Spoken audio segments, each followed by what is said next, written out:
Hello. Game is happening in about 9 minutes for draft. We do have Spectres versus Metabusters. Spectres is currently undefeated. Metabusters is pulling up. Metabusters has elected to run the most cringe roster of all time. But I'm really happy because we get to see Honan playing for Spectres. This is a bit of a new look for them. Honan did fill in for their most recent game.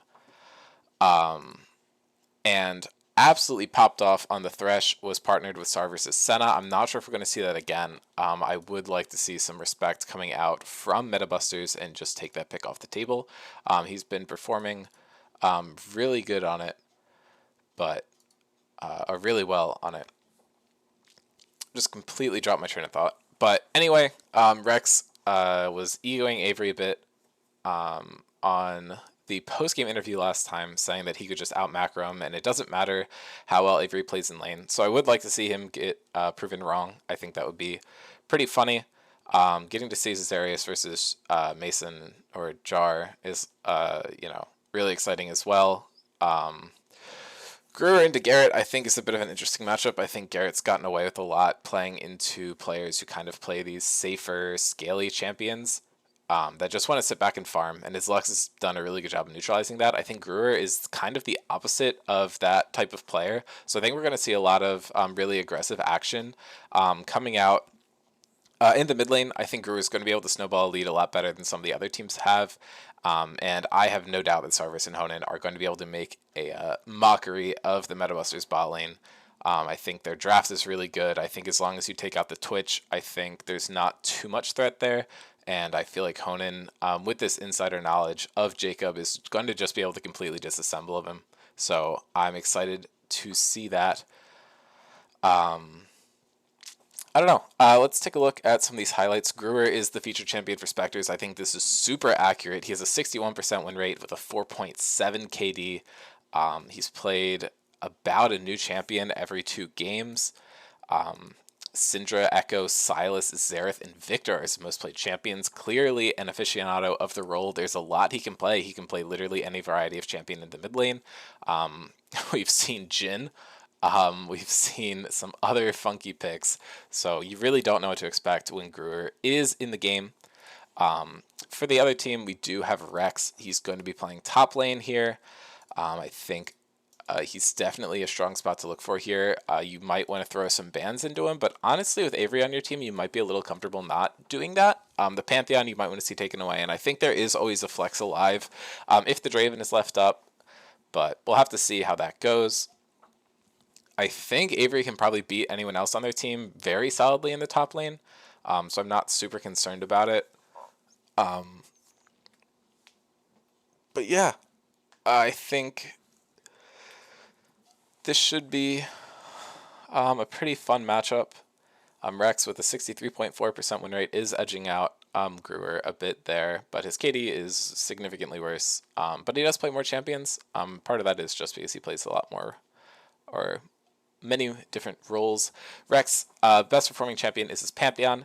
Mace has got the Udyr. He will tell you it's weak. I don't know if you should believe him on that one. Garrett, for the mid lane at least, is the Lux. He's 5-1 on it, but Brewer is 4-0 on the Echo. Garrett does slightly edge him out with the KD despite having a loss, which is kind of impressive. And Sarver's 4-0 Kaisen, basically at 10 KD, is absolutely disgusting. That is borderline unbelievable. Honan on this Thresh pick is super comfortable for him. Jacob, obviously a bit of a Nami one trick, has a lot of games on that, but I'd expect to see some Leona coming out from him this series. It's an engaged champion that he's shown some comfort on. Stav is here, has the Twitch, likely going to see that get banned away. We'll have to see. Caesarius has been performing really well in this Diana. I think that might just be something you have to watch out for. Spectres, obviously, their strength is the team fighting stage of the game. So when they're able to get these team fights rolling, they get super strong, and this Diana is really good at facilitating that. He normally goes the tank build, but I don't think that matters too much. And then to finish it off, we do have Avery in the top lane. It's 6-0 on Darius with a 5 KD. I'm not sure if he's just going to slam it blind into Rex. I think that might be a bit of an ego play. But they don't get to hold counter pick. So I think their hand might be forced a little bit. But I do feel like Avery has a really good and deep champion pool that he's comfortable blinding something into Rex, presumably, especially if they dedicate some bans into it. I'd like to see Twitch banned. You can probably ban some of Mason's champions. I think it really depends on what you're playing in the jungle from the side of Spectres. Pantheon, you might want to see taken away. It's a very solid pick, and Rex has shown that he knows what to do. Stanley has dropped the Brewer fan club sign-in sheet in the Twitch chat, which is pretty funny. If you are a big Brewer fan, feel free to check that out. But yeah, I think there is a little bit of play with the Metabusters bans, or bans against Metabusters. I think you can take out probably a jungle champion and then the Twitch Pantheon, maybe Draven, depending on how you're feeling. Mason is listening to stream, or maybe just watching stream. Either way, he shouldn't be doing this. He's cringe. Mason, you know that you're not supposed to peek at the stream while you're drafting. Bad sportsmanship there, but is what it is. The Udyr shows up because whatever champion was showing up before, he probably played worse on and now doesn't show up anymore. Or he just won more Udyr games. But that champ's weak, so clearly that's not possible. Bans versus Spectres, I would probably just say Thresh, Echo, Diana. I think that's pretty easy, but I'd assume Mason has something cooked up to counter Caesarius, so maybe not that one. I don't know if you just ban the Darius, but I think there's a few things you can do. A few extra champions that are all good to ban on that team, but I'd expect probably the Thresh and Echo to be for sure bans, and then the other one's kind of floating around, I'd say. That's basically just the same as Twitch, and then one out of Pantheon or Draven. I don't know if you leave them both up, but I'm expected to see what Stav will play when the Twitch is taken away, I think. Most of the time when Twitch is banned, he just off-rolls, and it kind of creates a different vibe.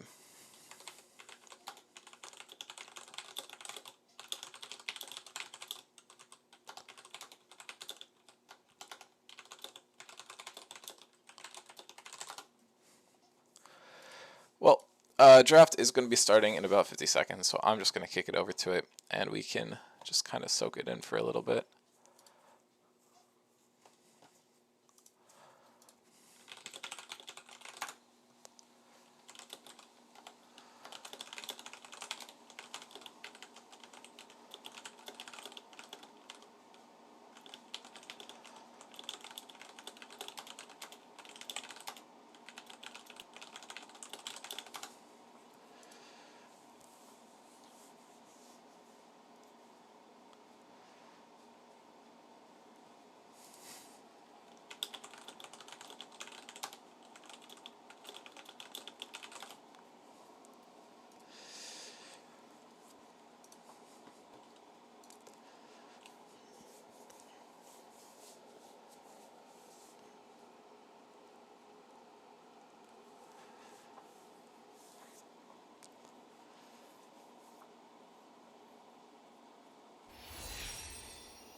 Okay, draft has started.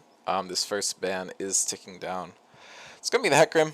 I guess we are taking this champion out. I don't know how good it is, but I do agree that Mason's really able to influence the map on this pick, so I'm not super surprised to see it taken away. Kai'Sa's banned. I'm not sure if that champion's as good anymore, but I think banning it is not that bad. Briar is being hovered and banned away from Mason. Looks like they're just scared of this champion, don't want to see it on the table. Ashe is banned as well. They are terrified of Sarverus, do not want to deal with him. Which means that we're leaving up one or all of the champions from either Gruer or Caesarius. Deluxe is actually taken off the table as well, so we'll see something different from Garrett here. Which means Twitch is intact. It's possible that Sarverus could be looking to just first pick this, which is a bit interesting, not what I was expecting. The Echo is gone. It's possible that he just only wanted the Echo into Lux. I don't even know if that's a good matchup, but there is a possibility there that, assuming that that ban was going to happen, that this is gone. Lilia's picked Caesarius is very comfortable on this champion. I think it's been banned a lot, which is why we don't see it too much. Udyr's being hovered. It has a very unfavorable matchup into this, but we are just going to see Udyr. And Twitch picked. We're giving these players exactly what they want. There are some champions that just hard counter Twitch, but I do think it's a little bit ego to give it over to Stav. That's something I'm guilty of as well, though, so I can't judge too hard. I do want to see what they have prepared for this pick, because they definitely had something. Looks like the Senna Thresh is going to come out. The Thresh was just completely left on the table. I'm not entirely sure how I feel about it. Also, I feel like Twitch just commits absolute crimes against Ashe, so I'm not really sure why they were looking to ban that champion. Thresh pairs with a lot of champions who are really good into this Twitch. Neela, Ziggs, Callista, Samira, Tristana, and just taking the Draven for themselves are all really good here. But the Ziggs is being hovered. This would require a lot of AD to fill out the rest of the map, but the Ziggs can be a bit of a flex. Instead, we're maybe seeing Aphelios, which I actually don't like that much into Twitch, but it is a really good pairing with the Thresh, and if Cerberus is comfortable on it, I don't see an issue with it. This final pick is going to be Nami. I guess Jacob is just sticking to what makes him comfortable. The extra speed is nice for the Udyr. And I feel like Nami probably doesn't have the worst matchup into Thresh, just because it's pretty easy bubbles because he pulls in a consistent way. You might want a bit of a harder engaged champion into the Nami to counter it. Syndra's being taken off the table. They don't want Gruber to get his hands on that. Sylas is the other one that gets banned a lot that's still left up. Untouched for now. Renekton is being banned against Rex. So it looks like they're preparing a certain champion. As far as I know, Metabusters is still listening to call, so I'm not going to say what that champion is. Kassadin, banned as well. Really don't want to deal with any of these like late game scaling AP champions from Gruber, but the Sylas is still on the table and has a decent ultimate with Nami, but not too many. The other ban here might be Malphite, but it's going to be Pantheon instead. That is just taken away. They don't want to deal with it, which I think is super fair. This pick coming up from Metabusters is likely going to be the mid lane, which is just going to be Xerath. Kayn is not picked, so the combo is not present, but now we're going to see Aurelia, actually. That's not what I was expecting. Never mind, we're getting Yone. That could be either lane, but they're going to have to kind of tell us with this next pick afterwards, unless they pick a double flex. Goes back to being Sylas, though, which is kind of interesting. I'm not sure what the Xerath matchup is there, but oh, it is insanely good for Sylas. Not super surprising. And Sylas just really goes to the identity of this team. I think they're super comfortable on it. So I do like this pick here. This last pick, there's a lot of stuff it could be. We need it to be an AD champion, basically. And Shen is hovered. They are just playing cowardly into Rex, but it gives Rex another chance to prove that the Gangplank is an option.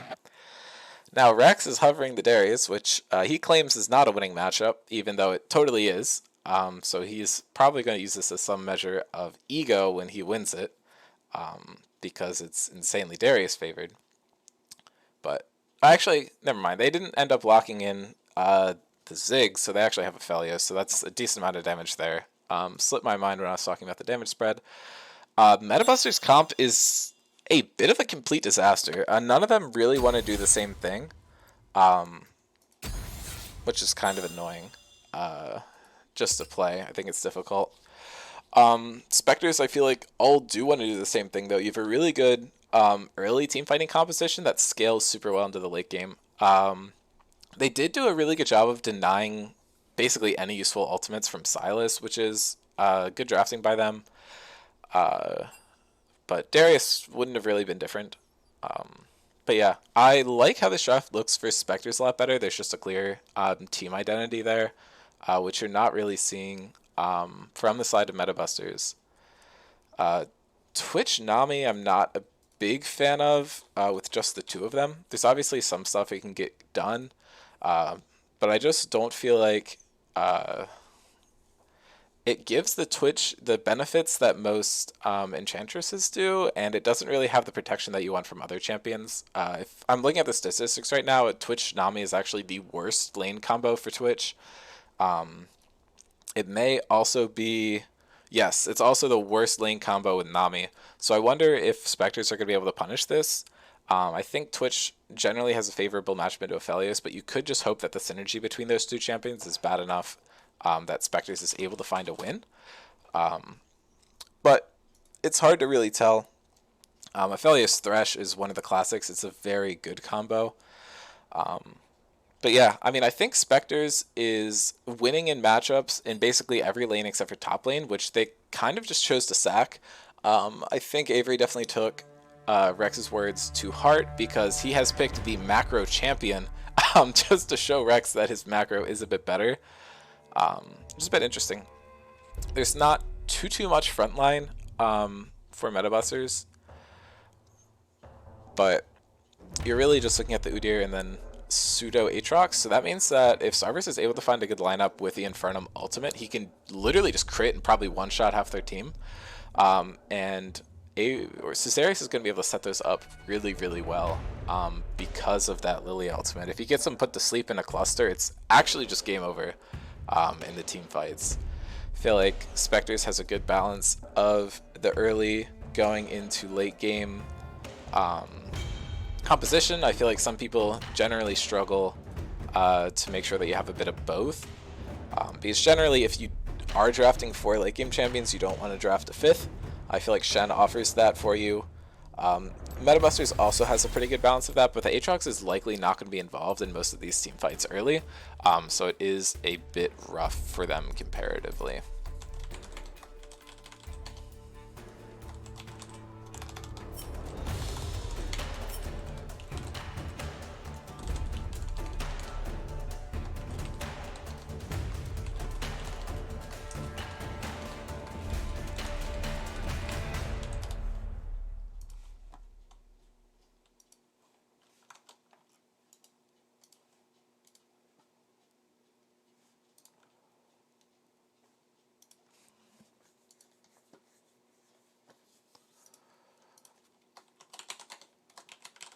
I'm trying to get our champion information here real quick. Apologies for the delay. I just kind of talked and forgot I had other stuff I needed to do here. I can't imagine we're going to have too much interesting matchup data here. I feel like a lot of these aren't ones that have necessarily been played a lot. We have some more rare champions in this game for sure. The Nami Thresh matchup we're probably going to see, and it's probably just going to be entirely Jacob, which is kind of silly. But looking forward, Avery is 1-1 on the Shenron all time, performing very well. Rex had an Aatrox game and has himself admitted that he didn't do super well. Mason, we already saw this data. Garrett is doing very well in the Xerath, basically just the same as Deluxe. Gruer, 4 games on the Silas, 4.0 KD, super solid. Caesarius does not have the greatest KD of all time on Lilia, but does have a winning record, and I think that's kind of what matters here. Stav, again, a champion that we already looked at for him. Sarvis, 1-1 on Aphelios with a pretty solid KD. And then Honan and Jacob both on their previously featured champions, so not too much to look at there. Season records, I'm not seeing anything stick out. Shen has had a bit of a rough win rate, but I just think that's due to the situations where it's being picked in, not necessarily the champion underperforming. Twitch, very high. A lot of Twitch one-tricks have been picking the champion this season, which I think is giving it a little bit of a boost.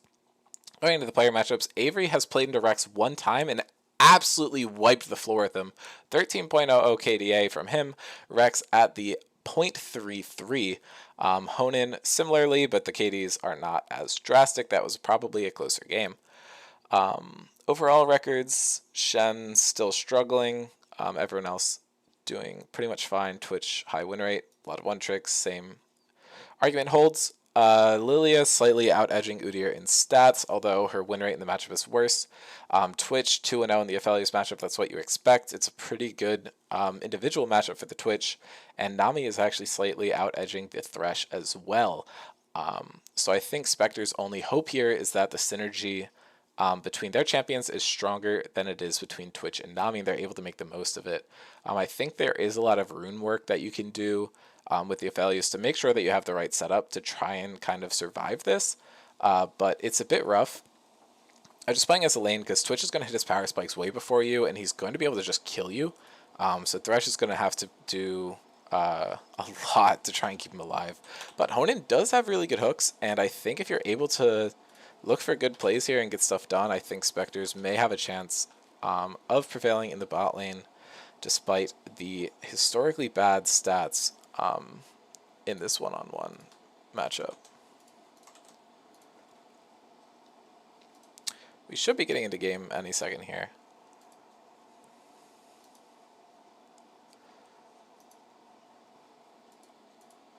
Showing at the mastery, looks like we actually have 10 M7s, which is more rare than you would think.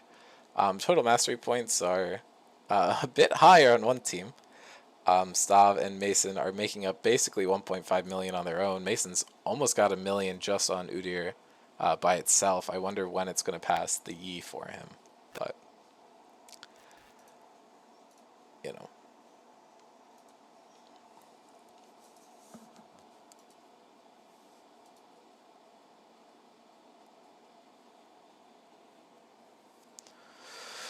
Okay, Aphelios is not going the more protective build. He's going to deal basically maximum damage in the late game is what you're going with these rune setups. You gotta hope for his sake that he does have... okay, he does have Overheal, Bloodline, and Cutdown, which is the setup that you want to kind of survive some early Twitch plays. If you're able to get lifesteal itemized early, you can build up a little bit of a shield, and it makes it harder for the Twitch to just burst you down. Still not great for the Aphelios. I feel like Stav is probably going to have a good time here. Seems like they didn't necessarily have a pick prepared into it. Ziggs Thresh was definitely something that they had hovered, but it seems like they decided against it. Maybe just because they wanted Gruer on this AP pick and they didn't want to have to deal with the damage spread. Because your only real AD damage in this game is Sarverus on the Aphelios. You don't actually have a full AD top laner. Like, Shen's going to do something, but not like something like an Irelia or a Riven or a Yone would do. Not really sure which lane those hovers were for, but one of them. Honan's able to trade a hook back, and Gruer's getting so much damage.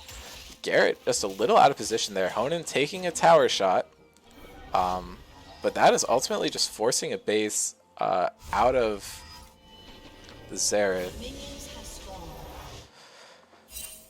Yeah, I think if they had played a little bit more aggressively, they could have stopped the base if Thresh was looking for another hook, but there's also a chance that the hook just gets dodged and Thresh eats a lot of damage to the face.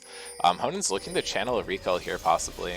Drops a ward. He's going to be maybe a little bit late to lane. So we do want to keep an eye on Stav here. If he's looking for an early level 1 play, they're walking into lane kind of aggressively as he's able to get the stealth and just cheese the Aphelios. He doesn't have a partner here to save him, but Stav shows on the wave. They know it's coming. And the wave manipulation that they're going for here might actually end up favoring Spectres just because it gives them time to both enter the lane.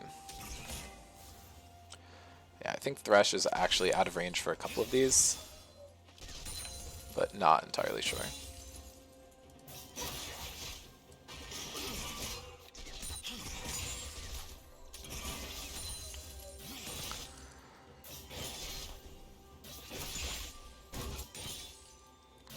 Looks like some trading came out in the mid lane, and definitely heavy trading in the top, actually. Avery's down to about half. Hook lands onto the Twitch. They're looking for some damage. Aphelios has taken them both down to about half health. Jacob healing up a little bit on the Nami. But the level 2 advantage is held here, and it's going to be hard for them to break it back. Thresh should be looking for some additional hooks here, but now level 2's hit, so some of that healing is going to come back, benefiting them. Gruer keeping it pretty even in CS, which is pretty impressive. Obviously, I've said this matchup is pretty good, but the early game is not why it would be favored. Silas can do a good job of dodging skill shots, but it is incredibly hard for him to stay farmed up.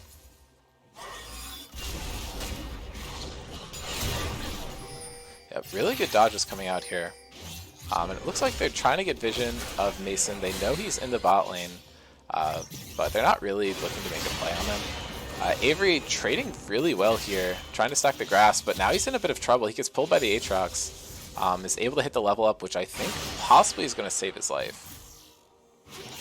He's just looking to get a good shove off here and then base on a lot of gold.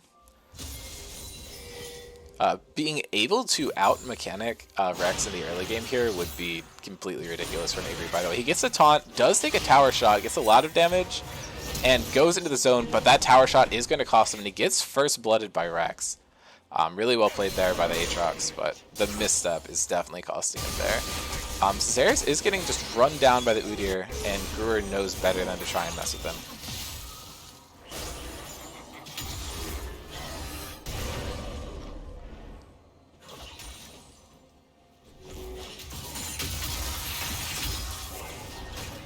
Gruer is getting locked up here, but not much damage remaining on Garrett here. Sarvis getting some damage traded down here. The Lantern's here to try and chase this, but the Q does go wide.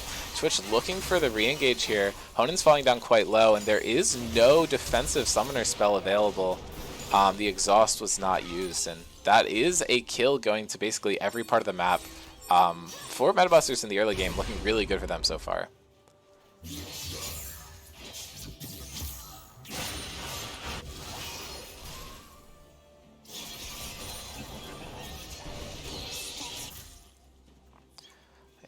Sarvis is doing a pretty good job of playing this lane. I just think they need to play a little far back, and the damage output, the sustained damage output, at least from the Twitch, is much stronger in the early game, so they were kind of able to win the trade.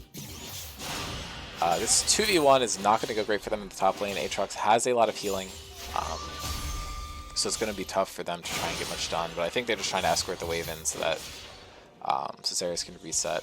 Mason's actually in base, so he's not getting too much off of this, and all the camps are mostly down.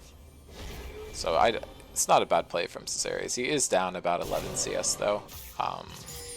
Double scuttle, I believe, is something that occurred here.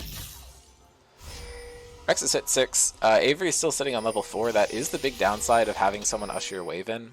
He's going to hit 5 soon, but not having that Shen ulti until later in the game is a huge hit for them. In these fights. The first dragon's up. Mason might be looking to take it at this point. Not really sure who could contest him.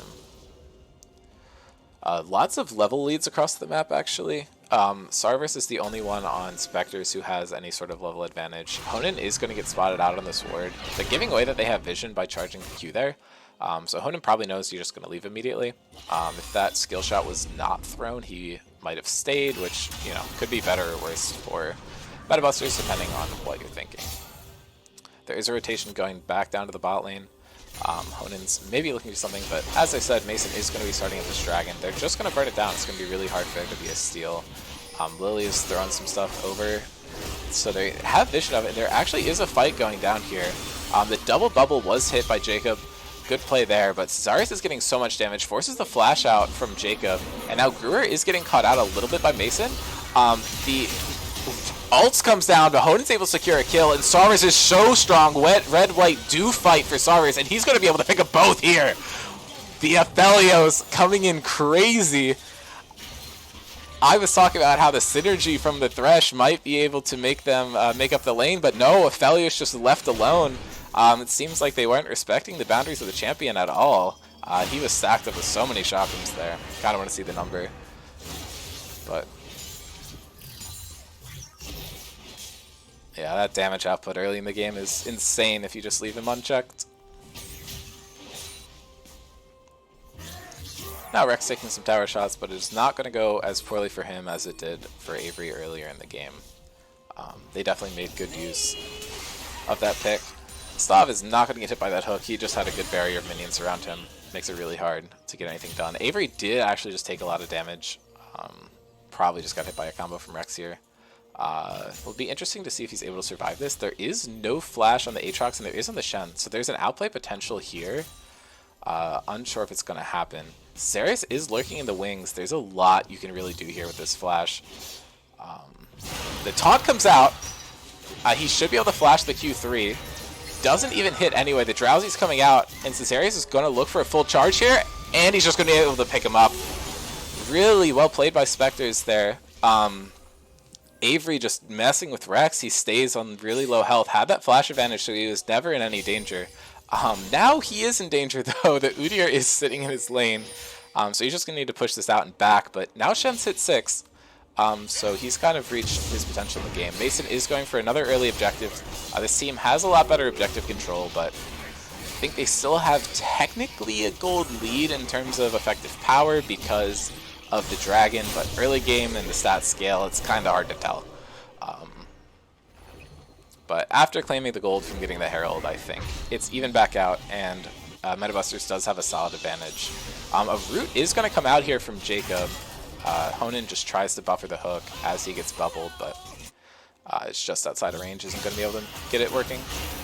Avery is really greeting for cannon here.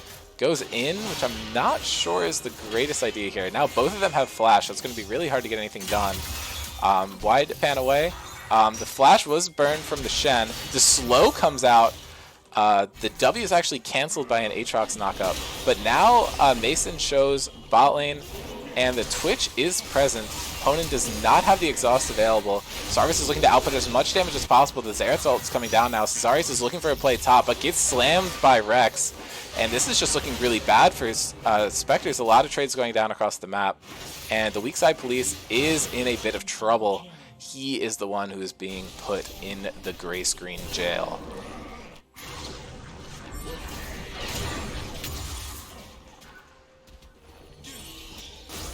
Yeah, Sarvis is going to have to do his best to prevent them from getting too much gold off this. They've already accrued 1,000 gold lead. And it's just looking kind of rough. Jacob is just completely caught out here. Gets just absolutely obliterated. You cannot walk up to a Silas like that as a squishy.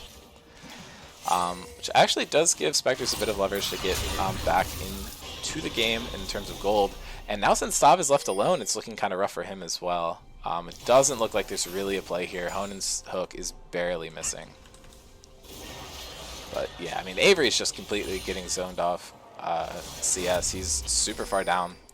Part of just getting counterpicked there, it's a little rough, I think. If he was able to pick a champion that was a bit more aggressive, he might have been able to neutralize Rex, but I think I agree with Spectre's choice here to just go for a more safe lane where he can attempt to not lose too much. It is a bit unfortunate for them that the play went so far south. Rex was able to make a bit of an outplay there, but I also just am not sure if that was the correct play to be making from Spectres. You're kind of doomed anyway. Avery's been doing a lot of dashing forward when I think just trying to get out as much as possible is what you should be looking to do. Just trying to kite out here, but it's a little doomed for him, and Rex should just be able to pick up a Q3. Looks like Rex is holding it in order to get more Qs. Basically, if you don't use Q3, your cooldown's a lot lower. So Rex opts to save that, but you're also missing basically as much damage as the other two combined. They're looking to make a play on Sarvis here, but they're not aware that Honan's there, and the bubble just misses anyway, so there's not a play.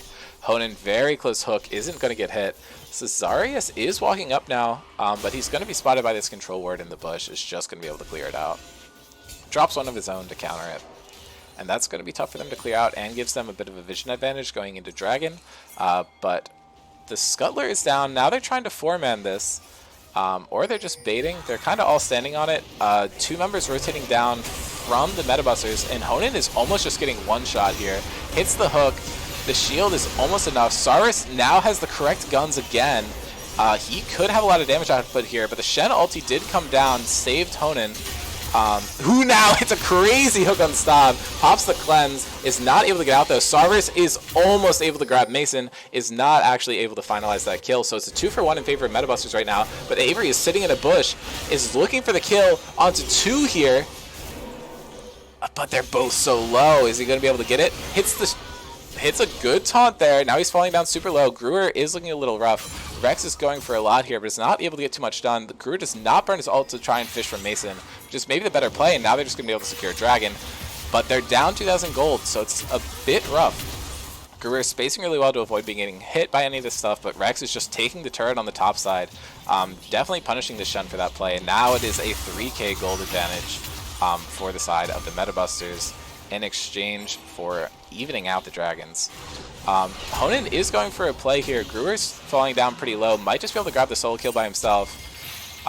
Forces flash out of Xerath instead, which is going to be pretty pivotal in the coming fights, I think.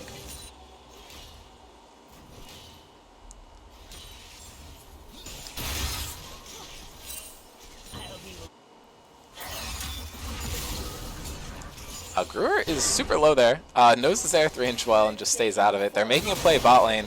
This could be pretty big. The hook hits on the stop, which is exactly what you wanted to, and then they flick both of them. You want to funnel all of this gold as much as possible into the Aphelios. Looks like they're going to give one to him, one to Lilia. Honestly, really solid for them. And that's the solo kill in the mid lane. We can go back and watch that. Mason was looking for something in the top lane, but was not able to get it. Garrett's just low on mana here, but eats the stun, and it just doesn't matter. Gruer heals up so much, and they're able to pick up the kill. Yeah, this topside play, it looks like Avery was just able to get back to the tower in time, and Mason did not when he was taking tower shots and dying, which I think is super reasonable. Rex is now here in the bot lane. They definitely know that the Thresh is there, but they're able to hit the hook. Sarvis is now looking for a play. This is a little dicey from them. The Shockums are now down, which definitely takes away a lot of the damage from the Aphelios, but that burst is huge. Sarvis has a lot of damage with the Kraken Slayer. Is ramping up in the fight, and now Rex is getting a lot of damage done, but the stun is maybe big. His position resets, and the flash comes out from Lilia, and they make more up on that play than they lost. Rex getting a little greedy on the side there, just pushes up too far, doesn't respect the vision. Sarvis is now gunning for this tower. Cesarius is going to babysit him. He's looking to give him solo gold, but the Twitch and Nami are coming down, so he does need this extra help to get it. But now they've traded back towers across the map, and the gold lead is almost back to even.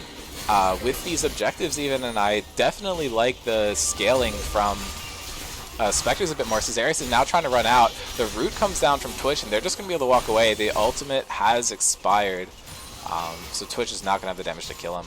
Shenar is ticking down now. It's going to be available for a fight soon. No major objectives are on the map, or at least that will be true after Mason's able to take this Rift Herald down, giving a stronger gold lead back to the Metabusters. TPs are coming out mid, but Gruer is able to just pick up a kill first, and now Rex is 3v1ing, and he's exhausted. Lots of healing coming out, but it's a question of whether it's going to be able to do anything. Gruer gets the ultimate down, is able to get some stuff, but just has to get out. Avery is way deep in this fight. They don't have their main source of damage here. Sarvis has now arrived. It does not have Moonlight Vigil, so it's going to be a little rough. Aatrox went for some damage and just wasn't able to find anything. Looks like Sarvis might be going for the IE build, but it's hard to tell. Yeah, 1 for 1. Neither of these champions are really worth full gold here, just because they've collected a few deaths. So I don't think that fight was necessarily better or worse for either team. They're aware that someone just popped this vision. Hon's going to spot him out on the ward, hits the hook, but now Stav is here. Sarvis is walking down, and it could just be a 2v2 from these laners, but the Udyr's walking down and they see him on vision, so there's not going to be a fight.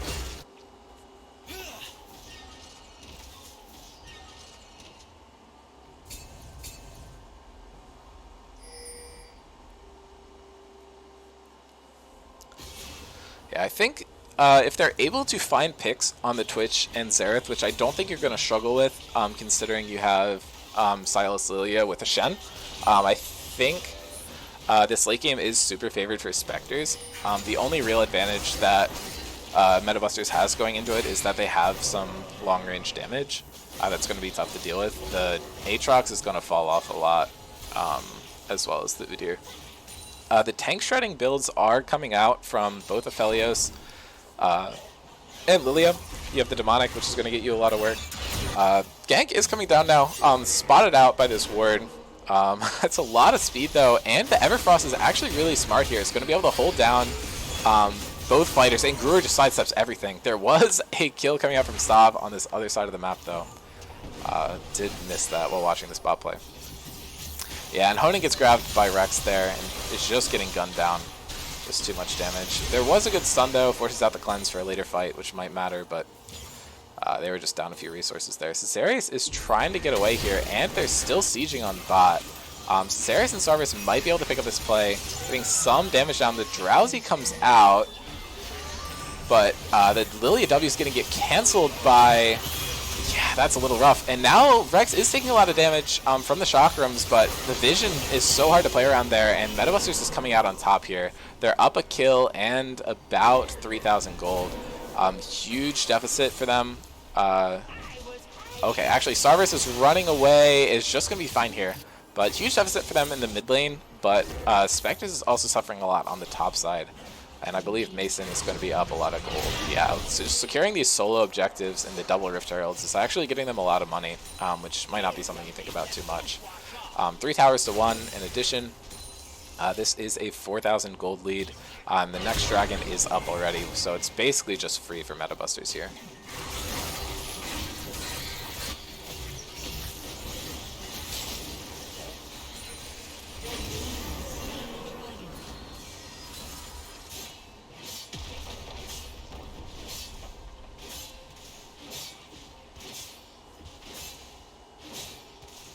Avery is able to trade a turret back, but it doesn't help their position much. It does decrease the gold lead by about 1,000, and maybe you're finally going to be able to complete the first item on the Shen, which could help you a lot.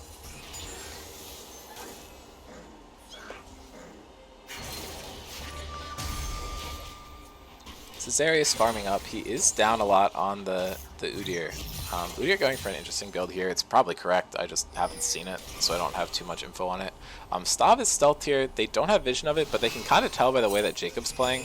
And Jacob just burned an ability on invisible target, so you do know he's there. But this is a 4-for-2 coming down in the mid lane. Shen does have ultimate available, but Caesarius is out of the fight and does not have ultimate. Mason is just so fast here. The sped up stance swapping, I think, is doing a lot for them. But now the entire team is kind of descending on this area. Silas is on the side lane, doesn't have teleport available, so Spectres is just going to have to seed this area. Unless they're able to get a free pick. Rex is getting some damage down onto Avery. And now that Udyr is lurking in the shadows a bit. They do not actually have vision of him this time, so this gank could be a little bit more threatening. Rex is maybe looking to wrap around here and do something, but it's kind of just hard for them. Udyr is possibly the strongest champion in the game. No, Aatrox is just a bit farther ahead, up about half an item. Yeah, Lilia is walking up here. I don't know if she's being seen on vision currently. Okay, now spotted out, and Caesarius might just have to drop the lullaby immediately and just get pulled out. Yeah, a bit tough. It's just so hard to be around this Udyr. He's really strong, and the Stridebreaker just makes it impossible for you to get out. He would definitely say that he's playing the correct items in this matchup, and I think he would be right. Fawn is probably coming out soon. Avery is down super low. I think he's just going to have to give and back here. If Rex is able to hit anything, it's pretty doomed for them. They're looking to just start up the Baron here. Sarvis is in a super bad spot, but the Lantern's able to save him. He does have Infernum, and the Infernum ultimate could just completely clear out a Baron take, especially with those decreased resistances, but it looks like they're just going to give. Caesarius went back down bot side, and Brewer is now farming up. He is not quite in contention with some of these higher gold players, but he's not doing super bad for himself. That gold lead has now increased back up to 4,000. Which is actually a pretty good testament to how much Brewer was able to be doing in the side lanes here, getting a lot of gold back.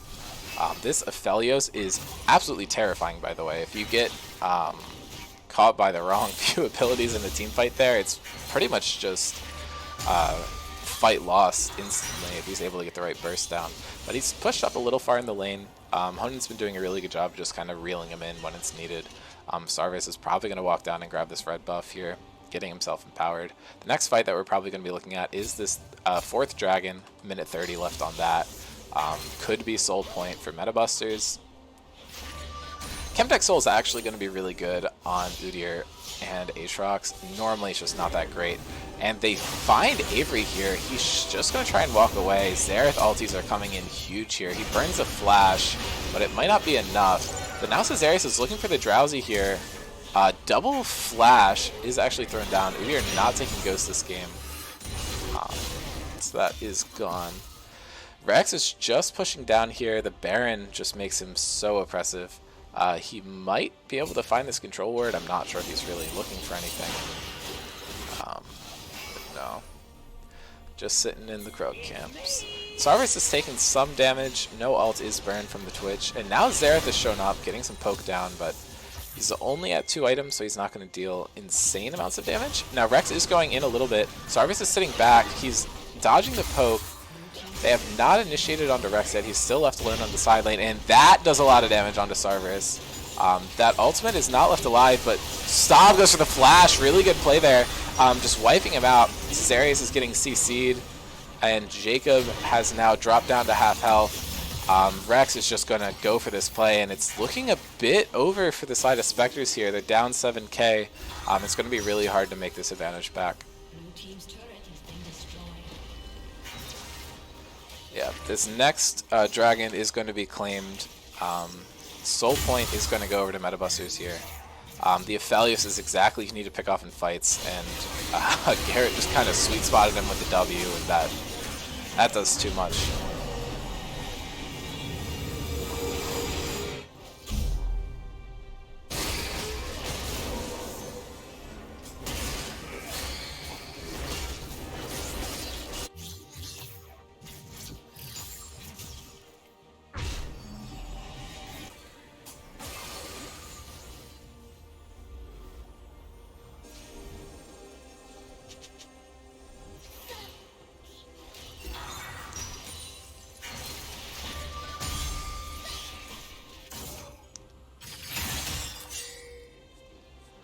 Aphelios is kind of going for like the alternate gun lineup. There's a couple ones that are pretty good. This is not the one I normally go, just because this purple-red weak spot is actually like super irritating to deal with. But it's not terrible. It basically just gives you access to long-range Infernum poke, which is really good at dealing with like longer-range targets, and just gives you really safe poke. I'm not sure if it's intentional or not. It is pretty easy to mess them up, because just one change is all you need to swap between the two. And Udyr is collapsing on the Shen here. He does have the auto field, and Caesarius is present.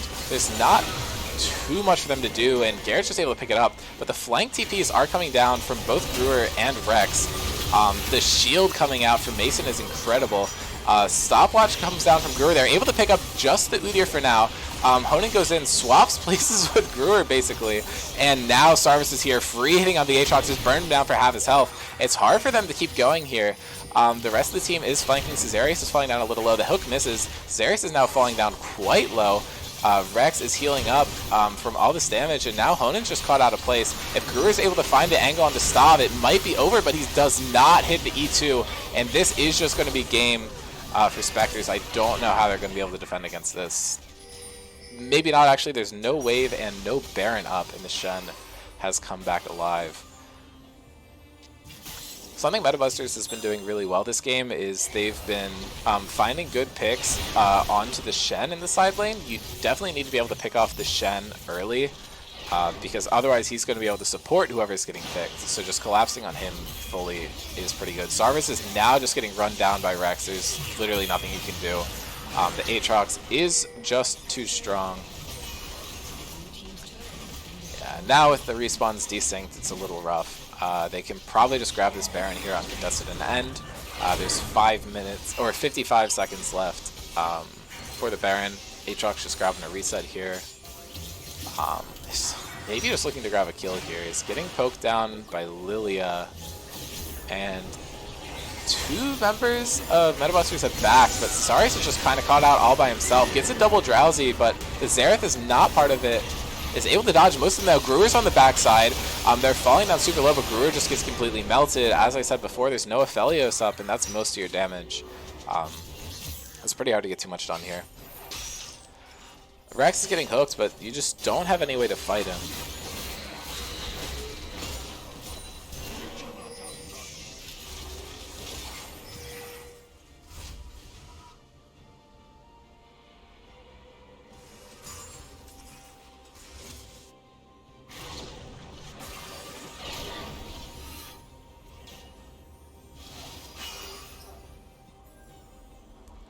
Yeah, and again, Shen's out in the side lane alone. If you pick him, then there's no one really from this team to back him up. Shen's able to ult in, but he's not really able to ult out, and you have so many ways of canceling the Shen ulti here as the Aatrox, so it's probably just going to be another death from Avery. There's not much his team do can help him out. He gets the dash out, though, and does have flash available still, so holding that is honestly a pretty solid play. They're looking for maybe just anything they can get back, but this Baron is pretty damning for them. They're down 11,000 gold at this point.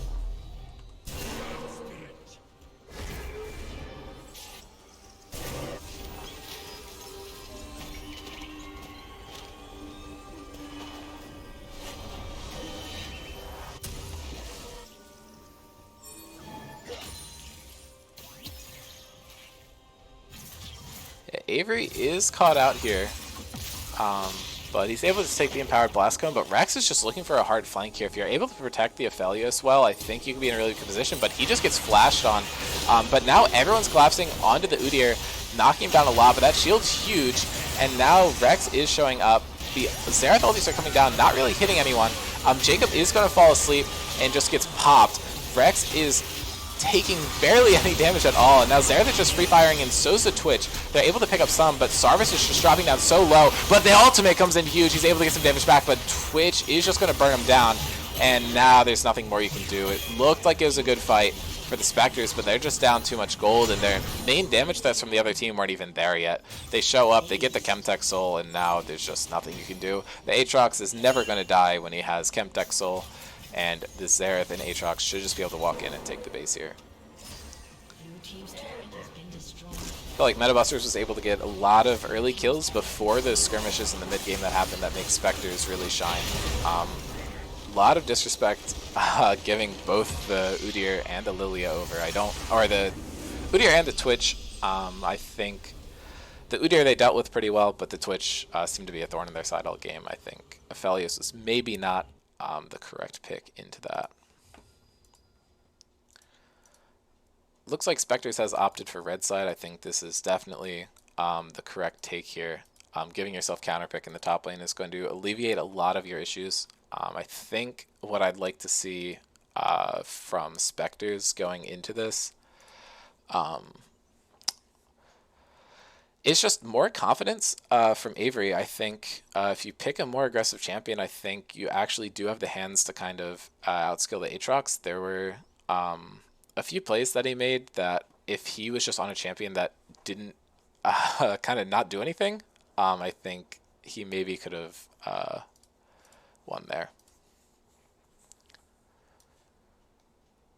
Yeah, maybe I changed my mind. Maybe Shen just sucks, and we shouldn't be picking him.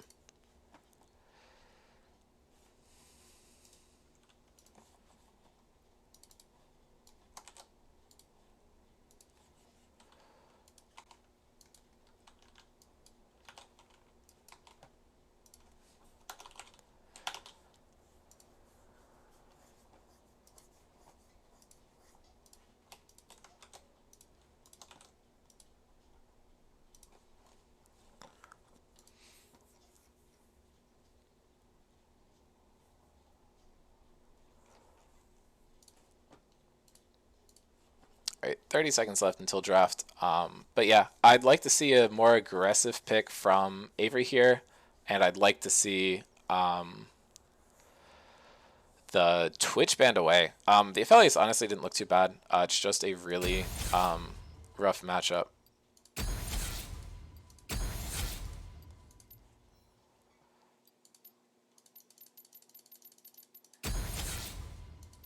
Okay, well, MetaBusters has broken my League client. They've invited me to a game that doesn't exist, and now there's just a permanent invite showing up.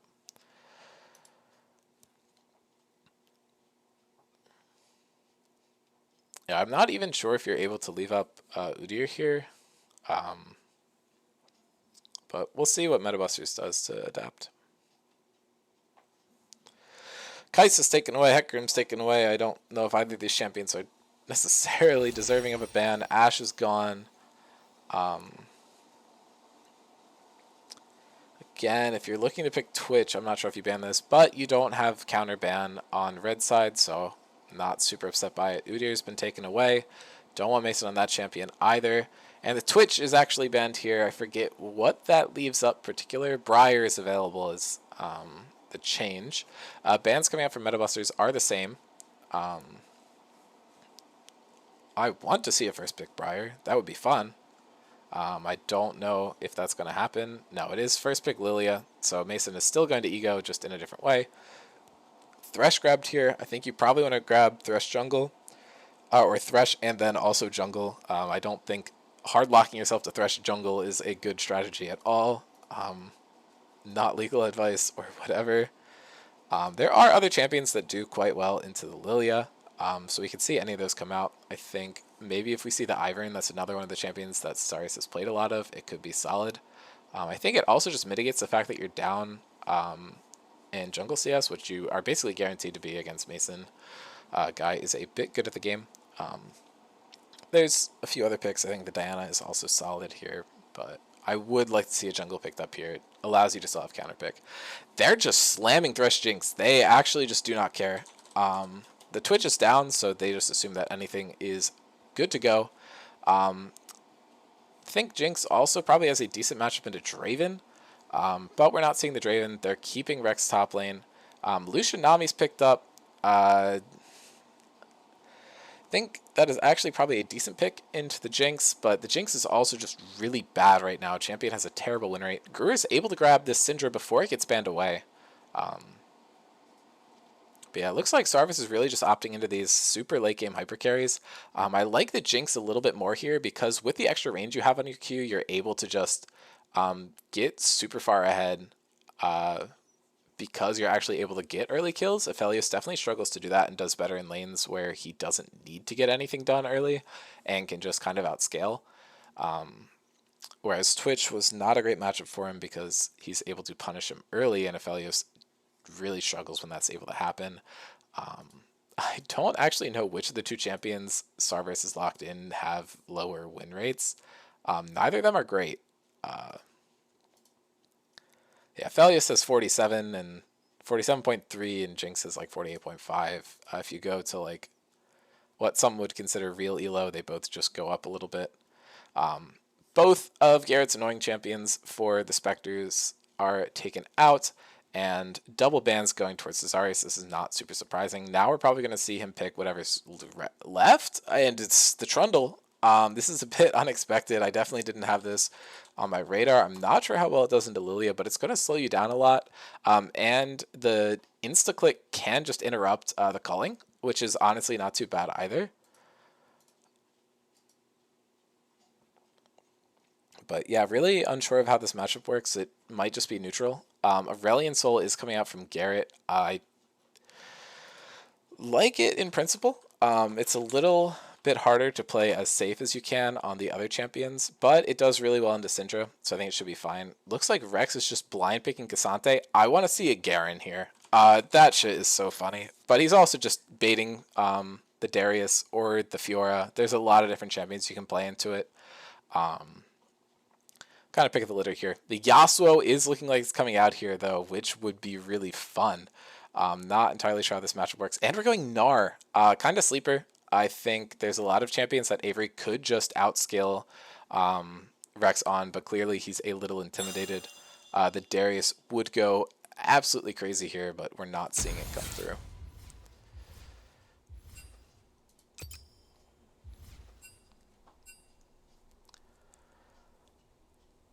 Yeah, I'm expecting this to be Rex on the Lucian. Just because I don't think Rex would pick Cassante, but maybe he would. It's kind of hard to tell at this point. They have not selected their roles yet, so I don't really have the read on it.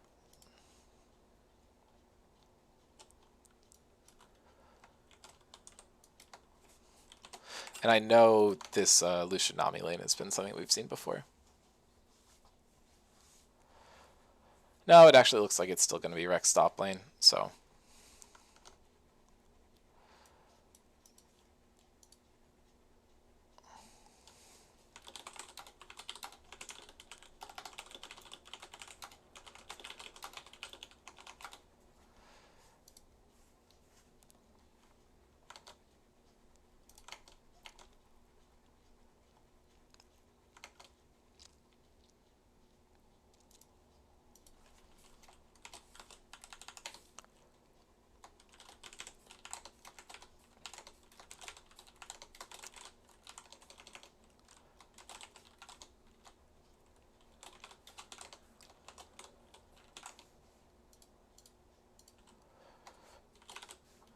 I think, again, this is really going to come down to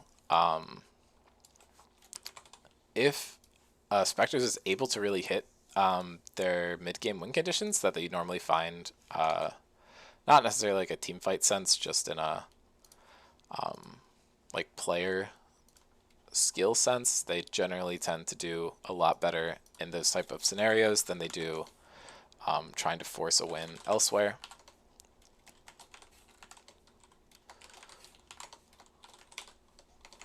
But I don't know. It depends. I think the Gnar is really good in those fights if you're able to play around it correctly. I'm not as big of a fan of the matchup as I would be some other picks that I think Avery's shown that he's pretty good on. Getting to see the Darius here would actually be really crazy, but I guess the Gnar is just, if I don't get ahead, I'm still useful, and if you're on Darius and you don't get ahead, the champion is kind of like dog water. So I understand where he's coming from here. Again, would have liked to see more confidence from him, so the condition that I was really looking for Spectres to meet here didn't come out. So I'm a little disappointed, personally, but oh well, is what it is. Draft in-game is now starting. Rex is first timing the Cassante. Mason's Lilia has an even more disgusting stat line than Cesarius's. Garrett is FPing, or first timing the Asol, and then Stav has played Lucian before, one win. Sarvis is first timing the Jinx, actually. It seems like they really have a read that the hypercarry is the way for him. But, I mean, the Kai'Sa and Ashe are also just being banned out, which are two really comfortable champions for them. Honan, I feel like, had a really good performance on the Thresh. I'm interested to see what else lies in his champion pool. But it seems like they're just kind of guarding against that. They have already locked their playoff spot, so maybe just not showing all your cards could be a good move. Cesarius is first timing as well, so we have two first times on both sides, and Avery has been completely smurfing on this Gnar pick, so maybe you know something about the matchup that I don't. I'm very willing to admit that. Cassante, 4-1 this season. Asol also doing quite well. Jinx has been doing poorly. She's in a really bad spot right now, so that makes sense. These are not correct anymore. Ignore them. Cassante has been pretty good overall. Jinx just a little bit under. But yeah, champ matchups. Cassante has absolutely Giga Smurfed on Gnar in the past, which is a bit interesting. I'm not sure who is responsible for these games, so I'm going to try and see if I can look it up. There shouldn't be too many Cassante games, so it should be pretty easy to find. Looking down, Lilia has absolutely smurfed on Trundle. Double infinity KDs in these games, which just means that they didn't die. It doesn't necessarily mean that they had that many kills or assists, but I don't know. Silly 2 out, I guess. And then Lucian has done very well into Jinx in the past, which I guess makes sense. This is your counter pick after all, so you should be confident into it. And then Nami Thresh are going to be a little bit worse than what we just saw, because Nami was able to squeak out another game. This was definitely in a previous season for the Cassante game. Still looking into it, trying to figure out where it was.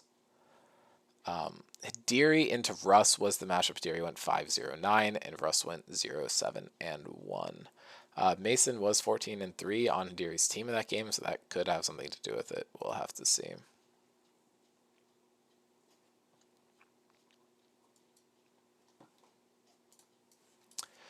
We still have about a minute left going into the game, so I'm going to try and keep going. There's not actually too much left to talk about, so I'm just going to look at the comps. We can kick back to draft. They have the Lily, Aurelia, and Soul Cassante for the late game team fighting. If Lucian gets lead, then it's pretty scary. If Lucian is not very far ahead, then the culling is not going to do much, and because of his range, it's going to be really hard for him to get much off, except for the culling. I believe Asol has a good time in this matchup because he's just too tanky for the Syndra to take out completely, but the Jinx and Syndra added range is going to be really good into this team. Lily is the only one who can really contest them at significant range. Nami and Lucian ultis kind of get some stuff done, but nothing too crazy. Asol has pretty good range if he scales up, but the Syndra is favored in the matchup early, so it's kind of on Gruer to keep him from getting too scaled. But yeah, I think these Jinx, Syndra, Thresh combo is going to be like a team fight monster late in the game, and Avery's Gnar is pretty good as well. it's just up to Rex to really be looking for these picks to isolate like either Syndra or Jinx and just take him out of the fight. Even if you get him over a wall, though, if Thresh is able to save his Lantern, I think there's a lot you can get done. And the displacement from Thresh does make it really hard for Xante to get in. But if you're kind of grouped in the back line, then it does make it easier for Lily and Asol to hit you. So staying too close to Thresh could also be a bit of a downfall for Spectres. So definitely an interesting game for them to try to play out.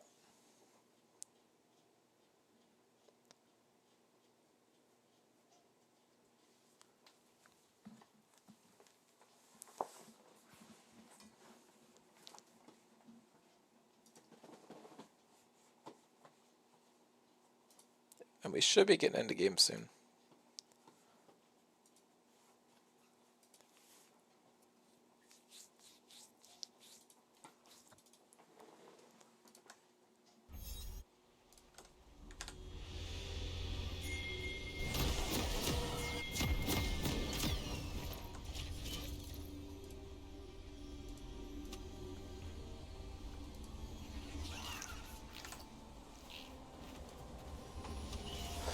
Alright, we are in game. That was a much quicker loading. Welcome to Summoner's Rift.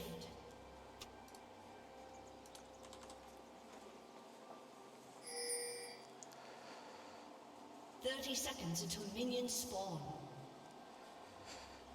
It's like an interesting positioning in the top lane.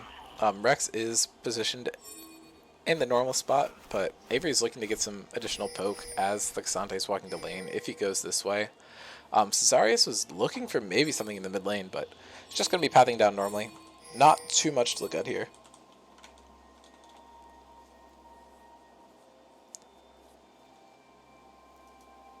Minions have spawned. Cerberus is not a mythic chroma haver here. They are walking up. Jacob is here, is getting spotted. Seems like they're aware that Lily is going to be starting topside. They have the wards down. I'm not sure if it's pinged or not. Looks like it was not, so they're not entirely sure that it's there. Avery's now walking down, is looking to maybe harass Lily on this, but just drops a deep ward instead. Rex is definitely hiding in the wave, looking to get something done here. Who knows if it's going to happen.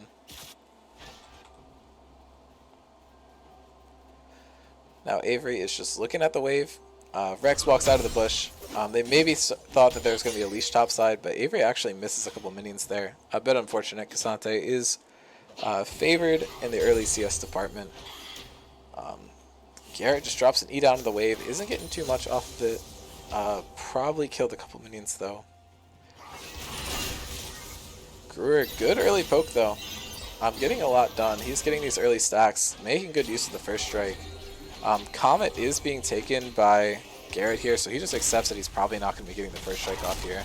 Unsure if Cesarius was spot over the ward, but I just completely missed the first blood in the bot lane, so we'll go back and look at that. It's too focused on the jungle. Forgot that we had Hone and Thresh in this game.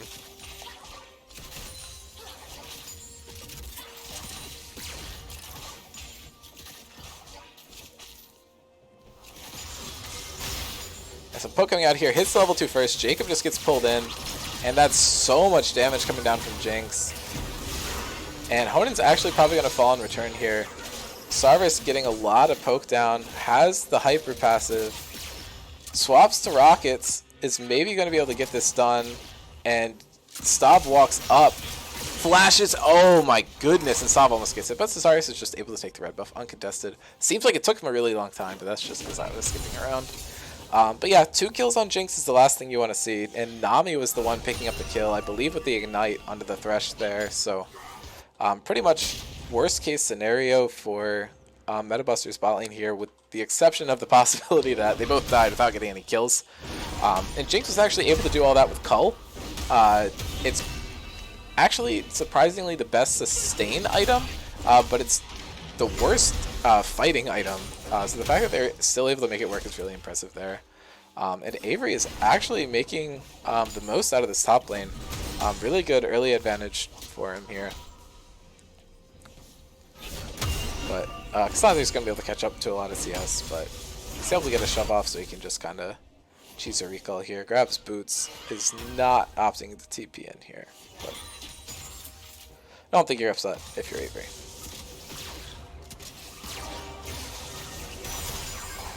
Good attempt by Honan there.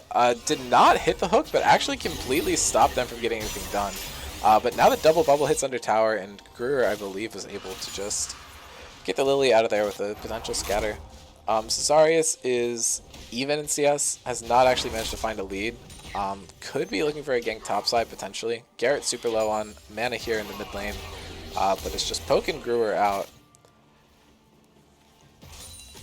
Honan's going to be looking for these hooks. If Jinx is able to get accelerated here, it's really good. The boot buy from Jinx here, I'm actually a pretty big fan of. It allows you to dodge the bubbles, and if you're dodging the bubbles, there's actually pretty much no threat in this lane, especially since the Lucian is already a bit behind, was only able to get a longsword in comparison to the 1100 gold buy that we're seeing coming out from Jinx here.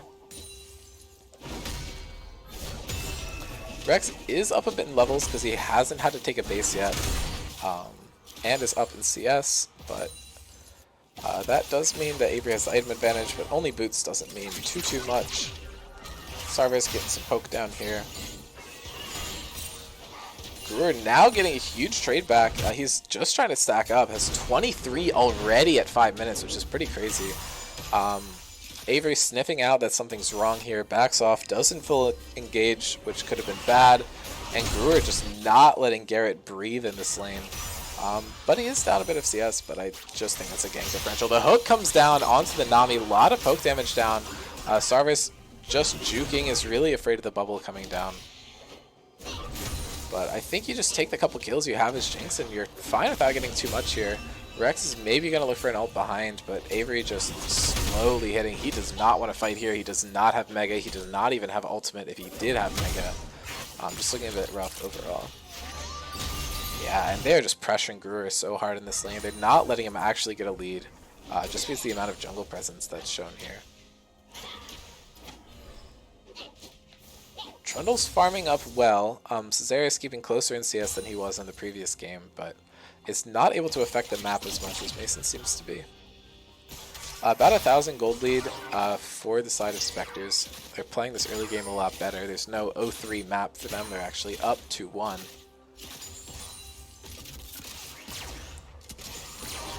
And no -1s here today. Stav running in. Honan actually predicts a different direction, but seems like Stav remembered which way he shot last time, so he was able to dodge it.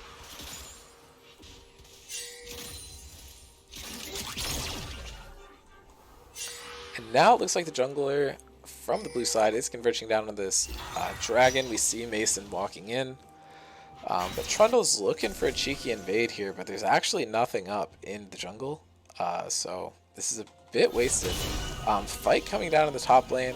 Nar is slightly at an advantage here. Trundle has found a jungle camp. And Garrett has maybe found the jungler? Unsure.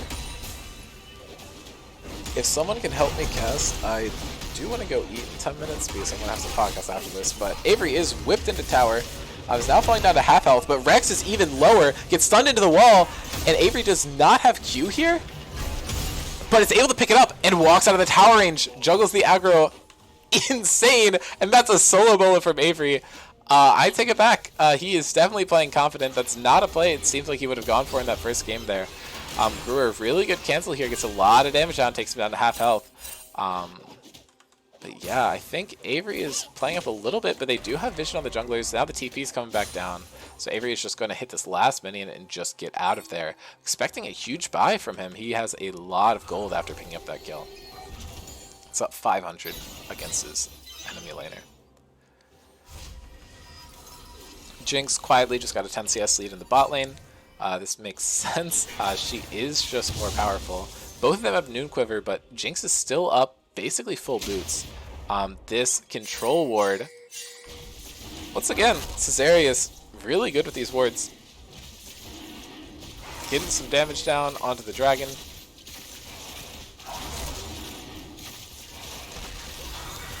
Yeah, Mason throwing that over for vision. He's able to hit Sarvis, but no analysis in it. Just doesn't matter.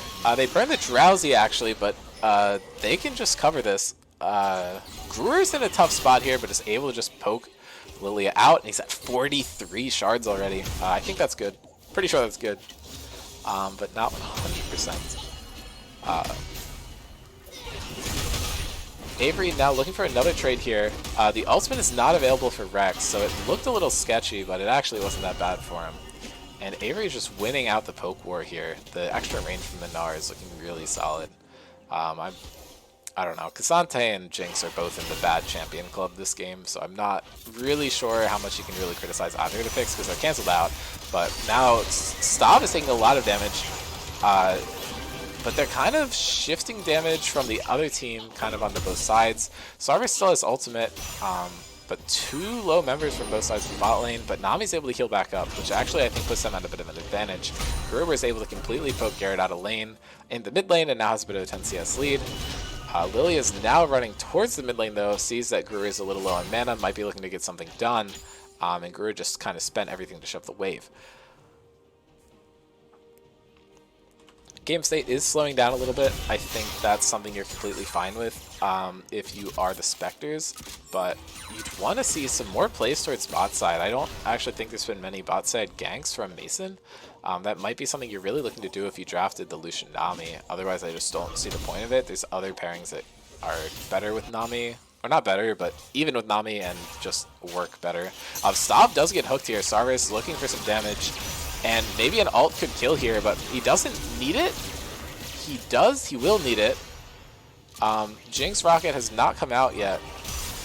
The hook almost hits. I can't tell if the Jinx ultimate is available. It is, but it looks like he's trying to hold it. Oh, he's walking away. He's maybe trying to drop vision and then fire it. But it's also possible they're just trying to get the kill without having to use it.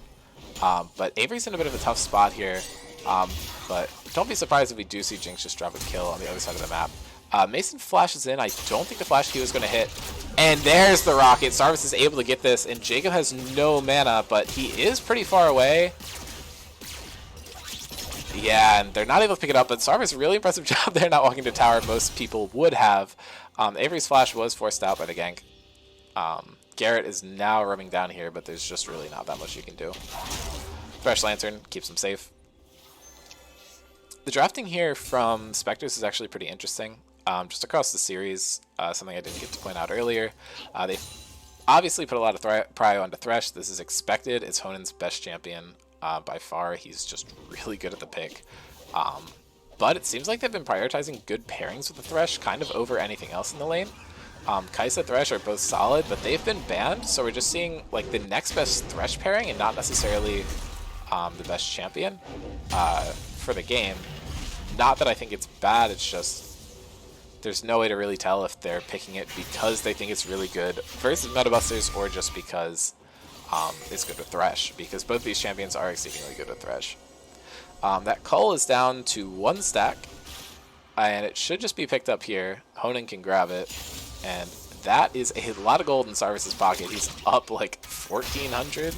No, 1,600, which is a little bit better. And Avery's up in the top side as well.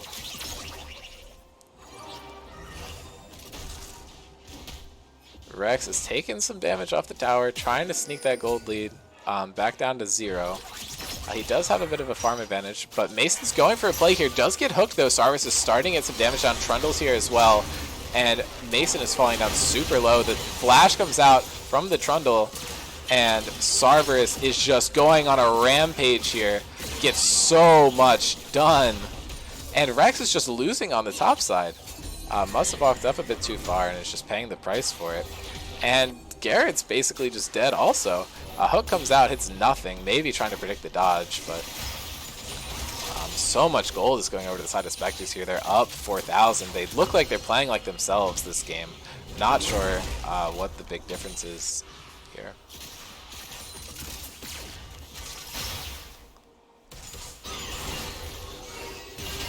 Brewer just destroying half his health. He now has 60.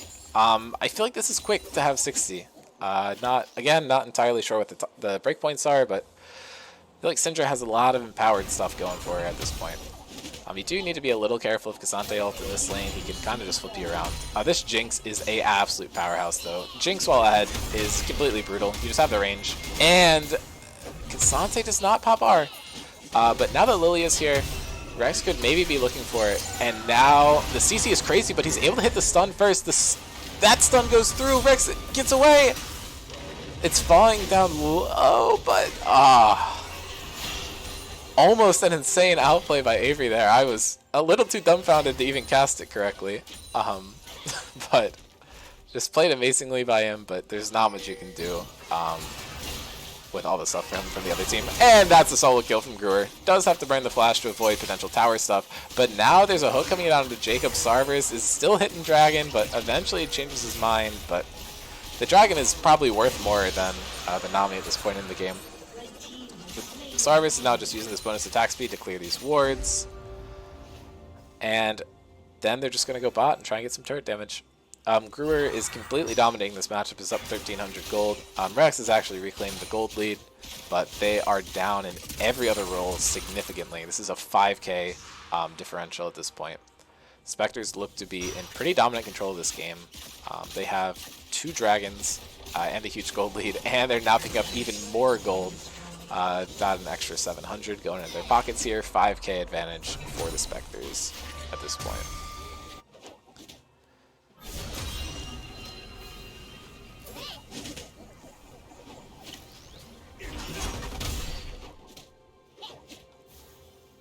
We'll once again ask if anyone can help cast this in 2 minutes, because I do have to eat soon. Because I want to not be eating during the podcast. Avery getting tossed around. Every time I talk about food and help casting, Avery gets ganked. I've detected a pattern here, but he's just completely fine this time. So this time I didn't kill him. Mason is getting poked out by Sarvis a little bit. He needs to be careful. There's a lot of damage coming down onto that Jinx. Thresh, maybe looking to get a hook here. Does not burn it, but now Rex is just falling down super low. Huge trade from him. The Grasp getting a lot of work done. But Avery flashes out of the way. Potentially was trying to interrupt it. Does not actually have the Gnar available to him, which explains his play here. The ulti from Cassante is available though, and he's just going to be able to pick it up. Really well played from Rex there. Knows the limits of that champion quite well and is able to pick up the solo kill. Yeah, if Gnar has ulti there, Cassante just dies every time, but he did have that knowledge that it was not available to him, so was able to help him out a lot. Now Rift Herald is just being taken down by Mason, and I believe Garrett can just die here again, but a huge hook coming down, and this is going to be more kills for Sarvers. Maybe. Actually, really good Nami plays there. The Empowered Aesol ulti did come out. Wasn't able to get a kill. Huge hook from Honan.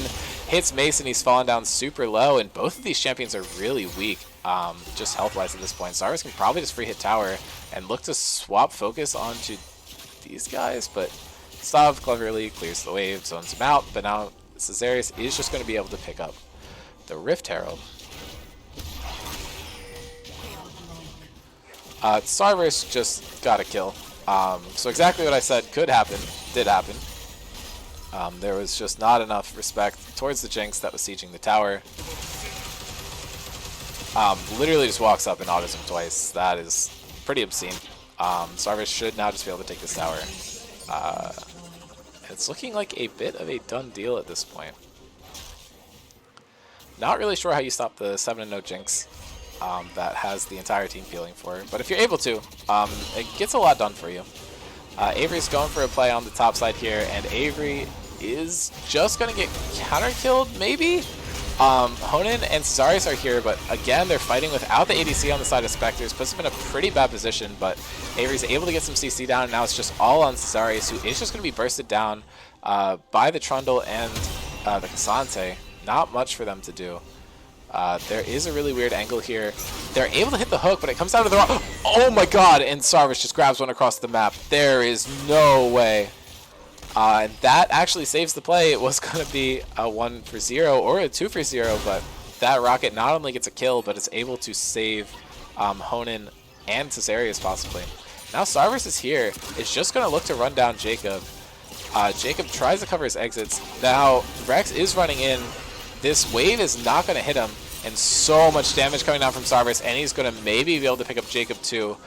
The extra move speed is a lot, but it looks like it missed. And now we are looking at Garrett taking a tower. And yeah, Sarvis just wasn't able to pick up the kill. Okay, I'm going to go eat. I'll try to be back as soon as possible. If someone wants to just hop in Casting Futon and talk, you will be audible. So...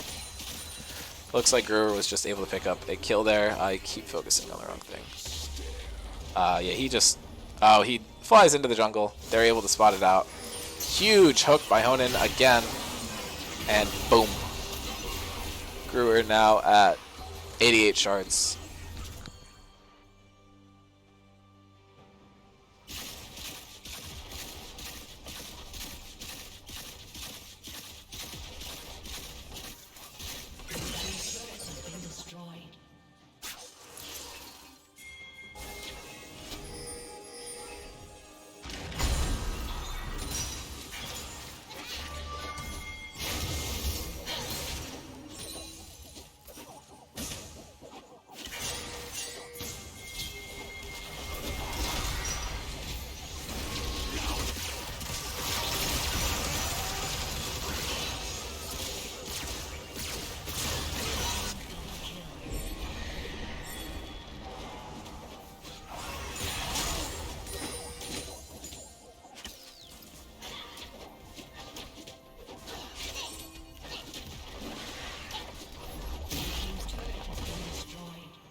Okay, well, that was pretty much what we expected the rest of the game to be. Really thought there was going to be a pentakill there. Kind of disappointed that Brewer got 2 of the kills, but I don't know. Obvious MVP there, I think, to the Jinx. Normally, I think there's a shout to the Thresh, but the amount of just unassisted kills the Jinx got was absolutely disgusting. Really well played there by Sarveris. Looks like the sides are swapping back, and draft is happening in a minute, so I'll get us through that when I can.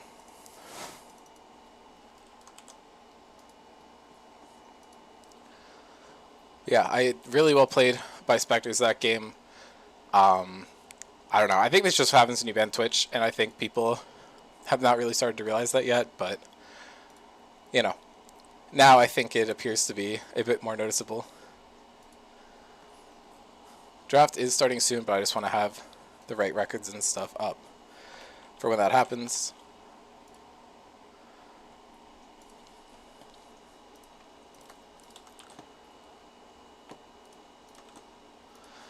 Okay, we should be into draft. Yep.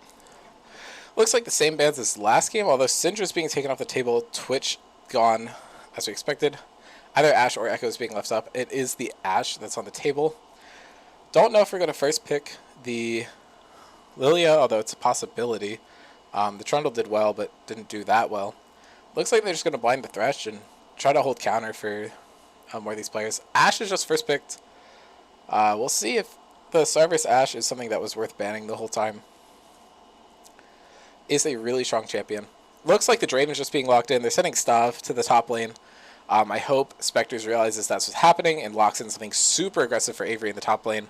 I think Rex is actually the only top laner who can really contest Avery in terms of just pure hands. So I think there's a lot of potential for them there. But I don't know. Could be wrong. But Draven Nautilus is what we're seeing here.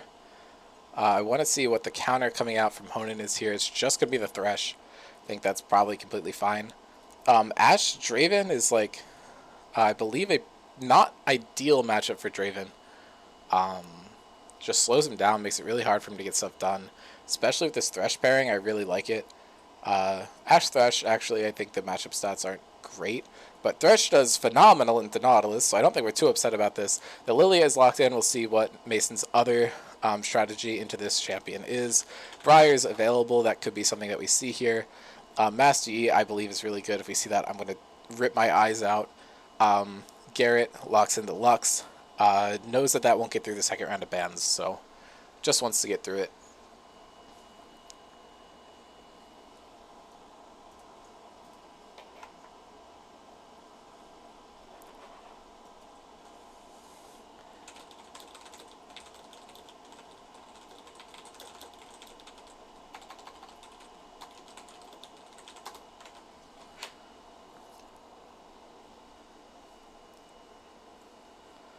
Cassidon's banned away. Not something they want to deal with. The Yi is taken off the table, thank God.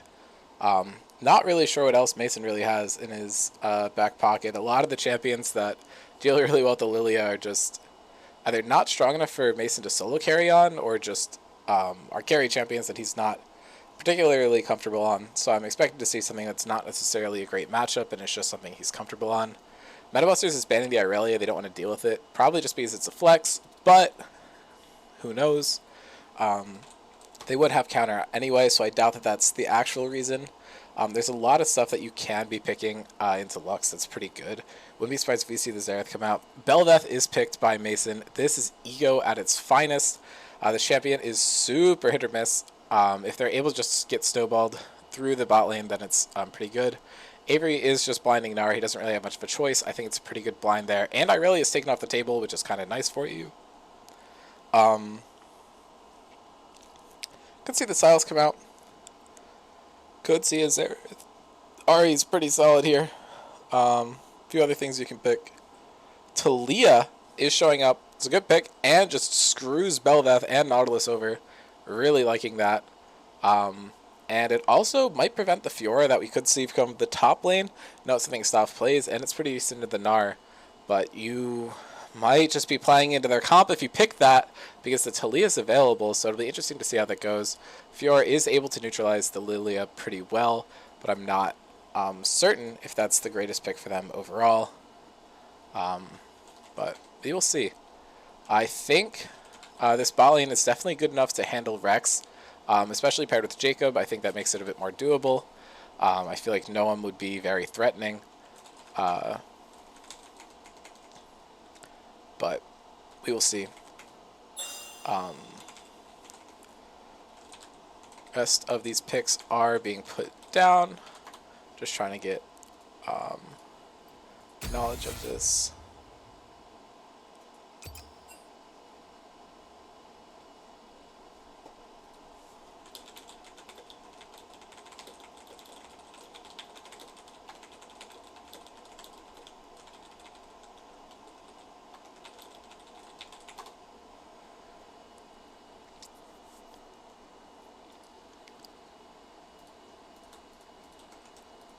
Alright, I'm just going to go over these real quick, and then I'll go back to eating.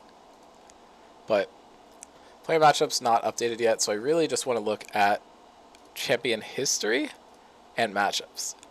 So Fiora wins this, that's not surprising. Lux has actually bodied the Talia. So we'll see if that happens again. 33 KDA in the matchup is fucking insane, by the way. But yeah, Ashe Draven is terrible. Draven has 1.14 KD in these games and is 0-4. Ashe is 4-0, 5.57. Thresh somehow is a losing matchup in a Nautilus. I'm not entirely sure why. Maybe it's just more easily executable. And then past performance, Avery, make that an even better one. Cesarius, make that a little worse. Gruer's been performing really well here. And Cyrus on Ashe in general is almost as good as the other matchup. These are not correct. I have the wrong players shown here. Let me fix that real quick.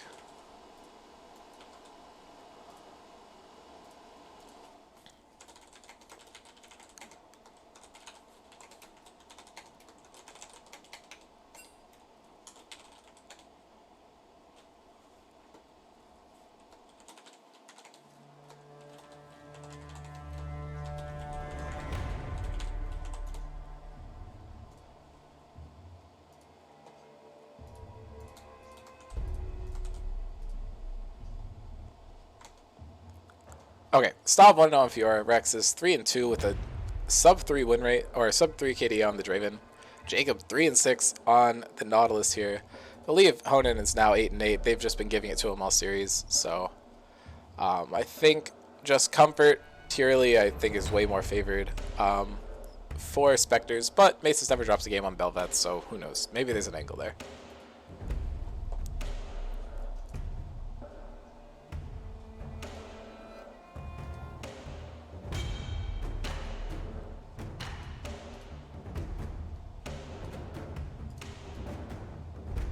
Right here, I'm just going to do this for now. Should be good, and then I'll come back later to get this fixed. Just gotta eat, you understand.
to Summoner's Rift.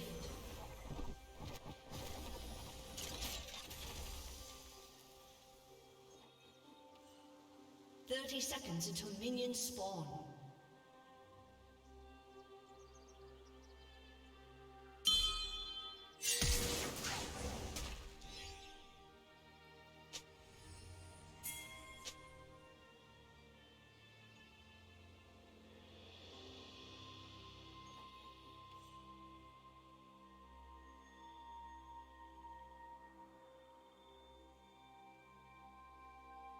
Minions have spawned.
Red team double kill.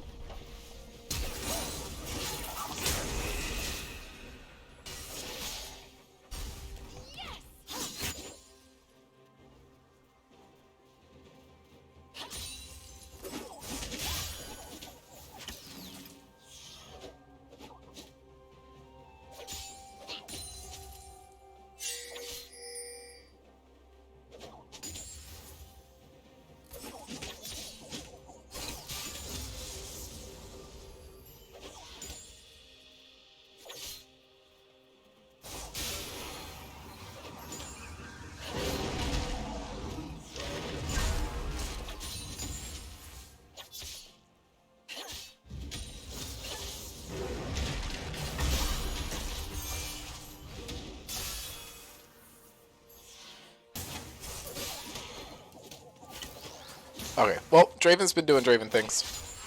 Rex was able to pick up a really clean double kill. Jacob did end up dying, but it was an execute. Played around the aggro really well. Hook hits. Honan is caught out here, is probably just going to die. Another kill goes down to Rex.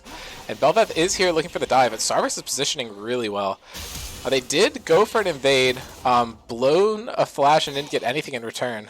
Stav might just be able to get out here. Avery's in a really bad position, but he walks up and ends up dying, but it is a 1-for-1 on the top lane, but Fiora has a huge lead in this lane.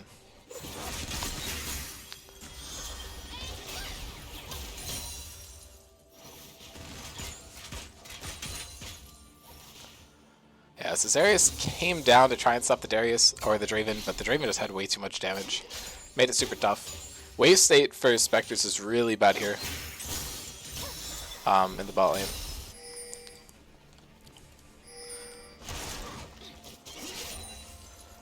And now Jacob is walking up. He's sitting in the bush. Could be a little scary. Huge flick from Gruer there. Is able to get him down to about half.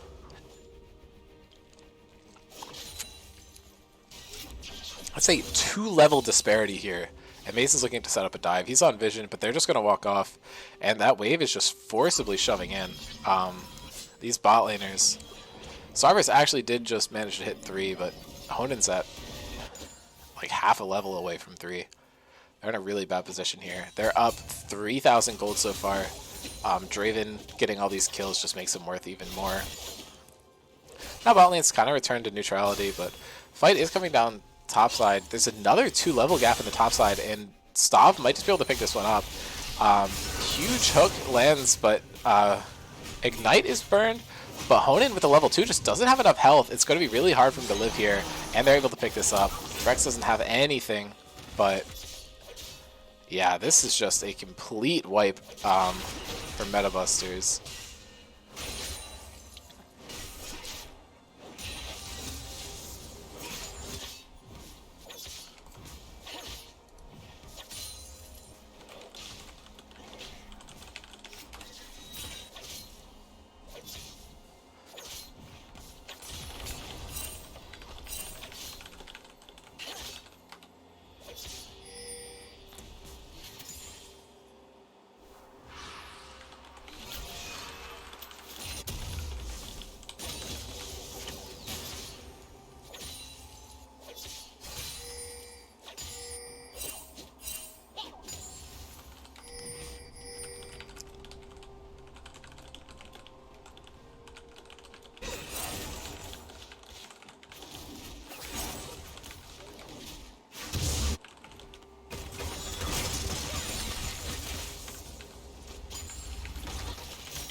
Alright, and Cesarius is picking up his red buff. Does have a farm advantage here and a kill. Is actually doing better in this matchup, but these level disparities are pretty bad. They're getting a little bit better. Honen and Sarvish just taking me out here, but I don't know.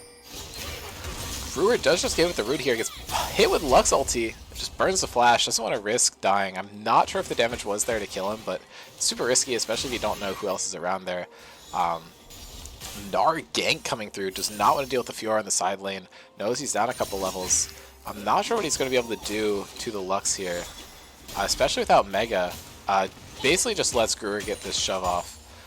There's a huge play mid while Mason's just taking this dragon on Get Dusted. And the wing addition for Bel'Veth is basically your team's ahead, and they can engage for you. And you have that with the Nautilus and the Draven. Obviously, this bot lane has been going super well for them.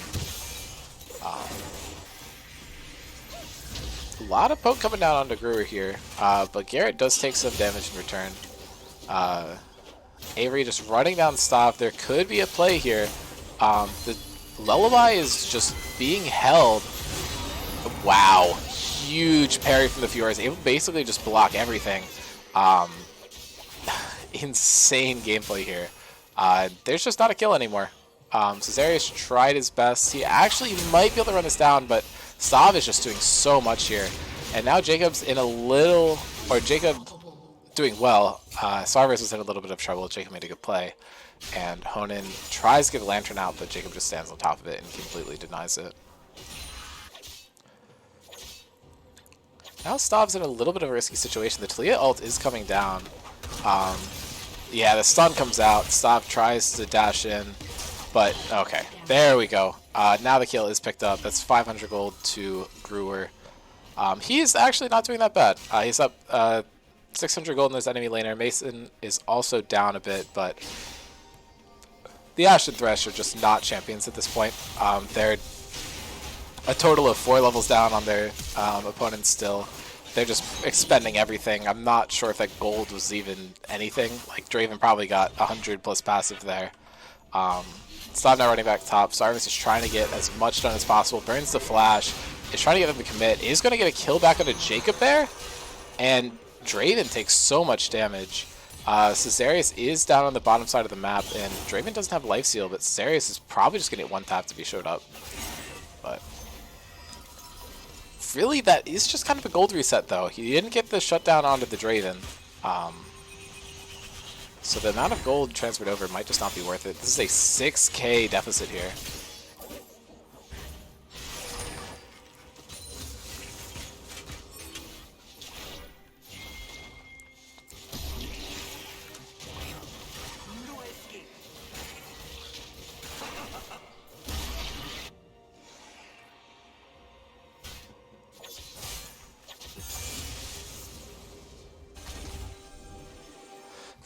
now the Nautilus is just sitting in the mid lane. It's not spotted out. Guru's maybe looking for a play on Rex, but gets spotted out by the control ward. Bel'Veth has just claimed the Rift Herald, which is going to make her quite strong. She does have the empowered form for, I believe, 3 minutes. Jacob is now Hex Flashing into a wall. Doesn't find a play. Is going to drop a ward. I think if he goes over the wall, there definitely is a kill angle there. So just unfortunate misplay there. Oh, Stav actually dodges in and denies the hop there and trades ulti for flash onto Avery there. Just completely outplaying him in this matchup. I definitely misspoke when I said that no one else could contest Avery in the top lane.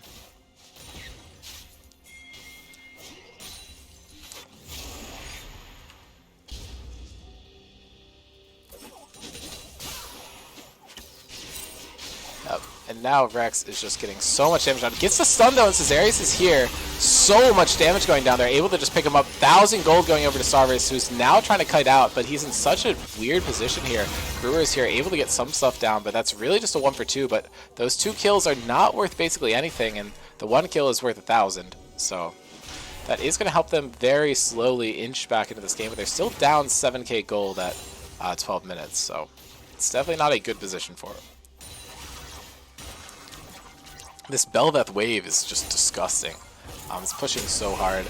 And Mason was able to get the form reset, so he's insanely strong at the moment. And Avery is just completely doomed here. I'm not really sure how he's able to stop this push from coming down. Is doing a good job, though. Walks into the Fiora Q so that it hits him and brings the turret aggro down. But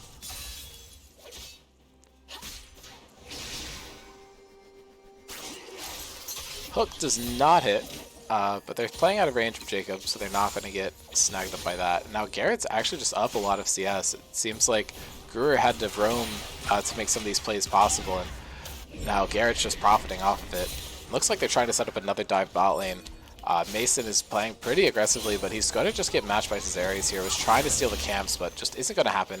Rift Herald charge goes off, does not get the turret, but now bot lane plays are happening, no hook hitting.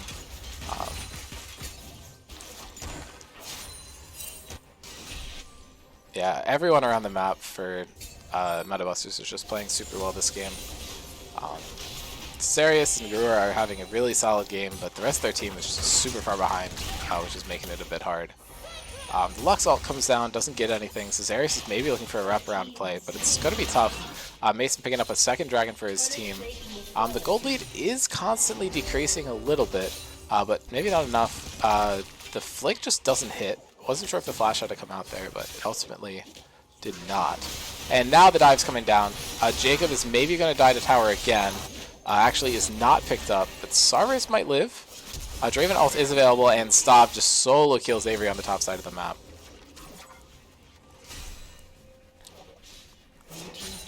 Wow. This is just a complete dismantling of Spectres by Metabusters here.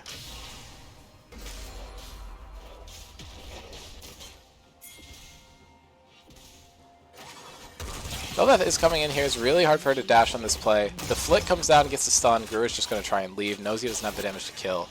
Cesarius is maybe looking for Stav here, but what are you going to do? This Fiora is 3 kills. Has, what, 2 levels on you? Cesarius is just trying to stack the movement speed and get out. And it's looking a little hard, but the Drowsy comes down now. The riposte is available, and the stun hits onto Gnar.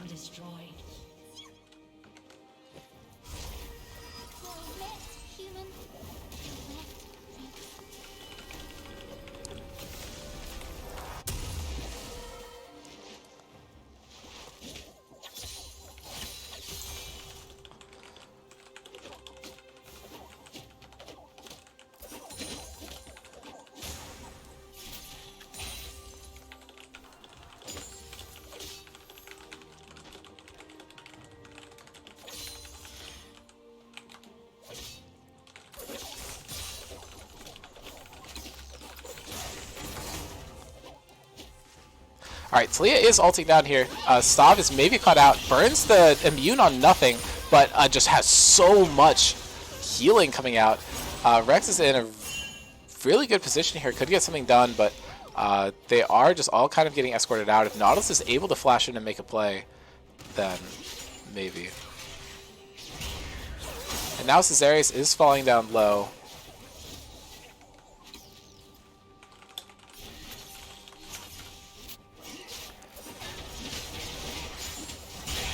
Yeah, the gold lead has hit 10k now. It's super hard.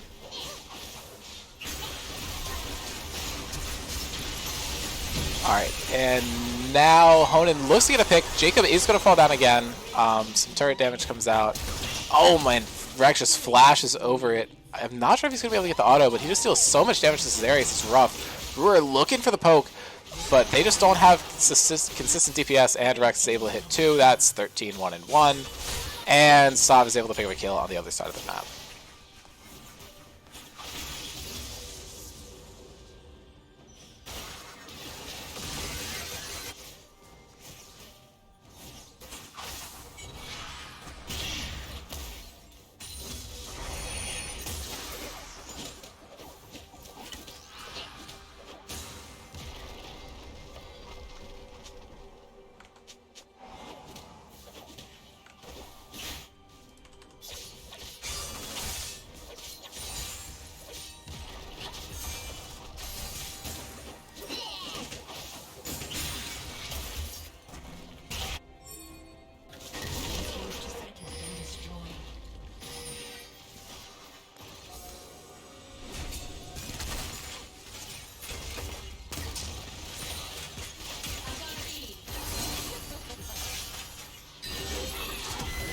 Huge combo coming down into Fiora here. She might be caught out.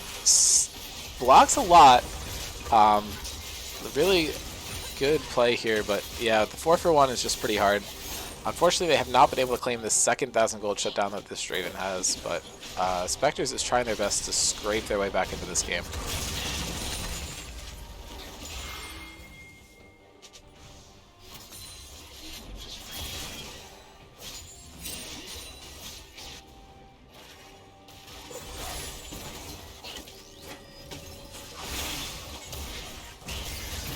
Yeah, and Avery just made the wrong play there, hopping into the Lux, gets hit by the binding. Pretty unfortunate.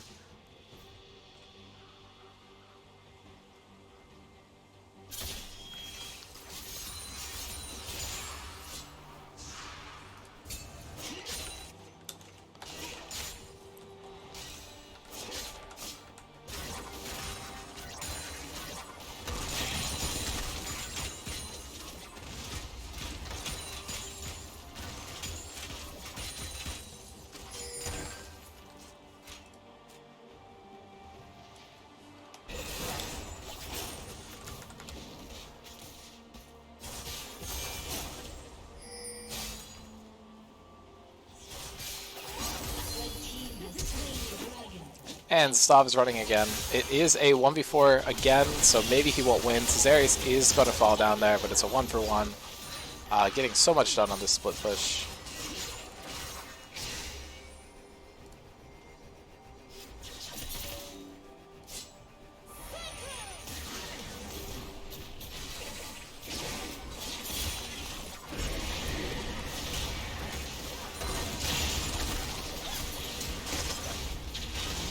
And now the game is probably just going to end.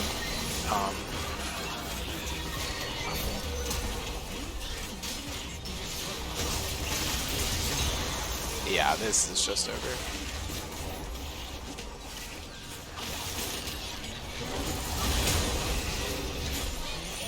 Oh, okay. They're able to take out the Belva. And they are retreating right now. Maybe there's still life. Jacob is rooted here. Gets drowsied. But now the Lily is just caught out. Have the wave, are pushing it in, but they're running out now. They need to go back and group with Fiora to get this wave pushing in.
Okay, now the game's over.